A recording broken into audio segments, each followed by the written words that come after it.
जय श्री राम। मैना के वचन सुन के नारद मुनि और सब ऋषि तुरंत घर को गए।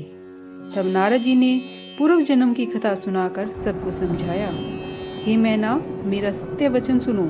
तुम्हारी कन्या भवानी जगत माता है।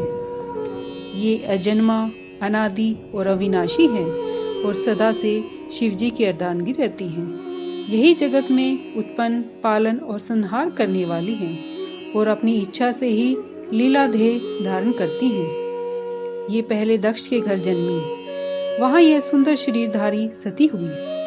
वहाँ भी सती का विवाह शिव जी के साथ ही हुआ था।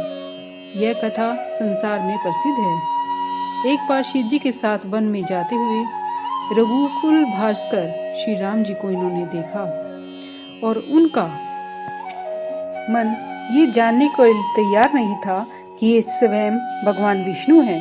तब उनकी परीक्षा लेने के लिए इन्होंने सीता का वेश धारण किया।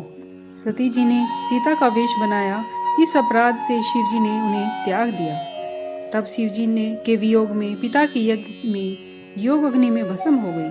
अब तुम्हारे घर में जन्म लेकर पति के लिए कठिन तप किया है, ऐसा जानकर संदेह दूर करो।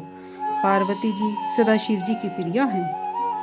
तब नारद जी के वचन सुनकर विषाद मिट गया और क्षण मात्र में ही सब नगर में घर घर में यह संवाद फैल गया। तब मैना और हिमवंत प्रसन्न हुए और बार बार पार्वती जी की चरण वंदना की। स्त्री, पुरुष, बालक, युवा, वृद्ध और नगर के सब लोग बहुत प्रसन्न हुए। नगर में मंगल गीत होने लगे। सब ने सोने के भांति भांति के घड़े सजाए।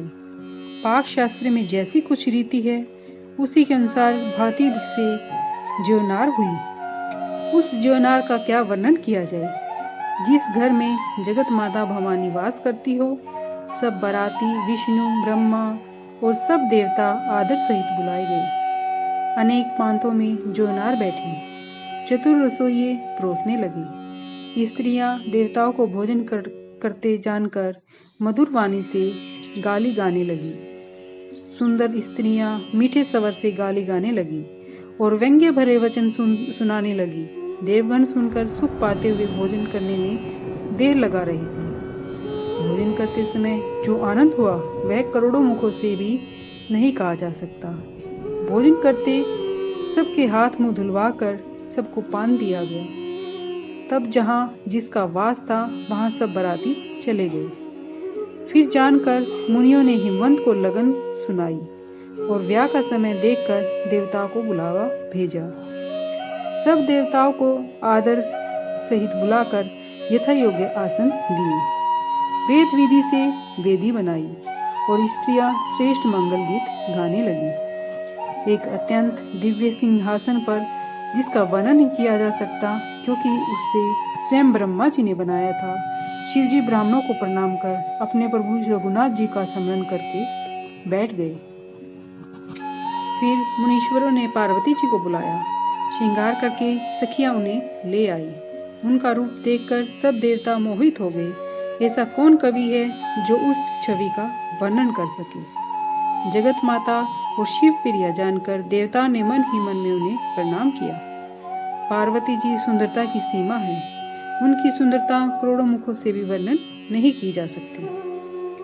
जो करोड़ों मुखों से भी नहीं की जा सकती, पार्वती जी की ऐसी शोभा का वर्णन करते वेद, शेषनाग और शारदा भी संकोच करते हैं। तब मैं मंद बुद्धि किस गिनती में हूँ। शोभा की खान भवानी मंडप के बीच गई जहाँ शिव जी थे। संकोच के कारण पति के चरण कमलों के दर्शन नहीं कर सकी, परंतु मन रूपी भोरा तो वही था।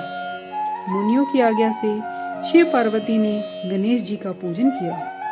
देवताओं को अनादि जानकर कोई यह सुनकर अपने मन में शंका न करे।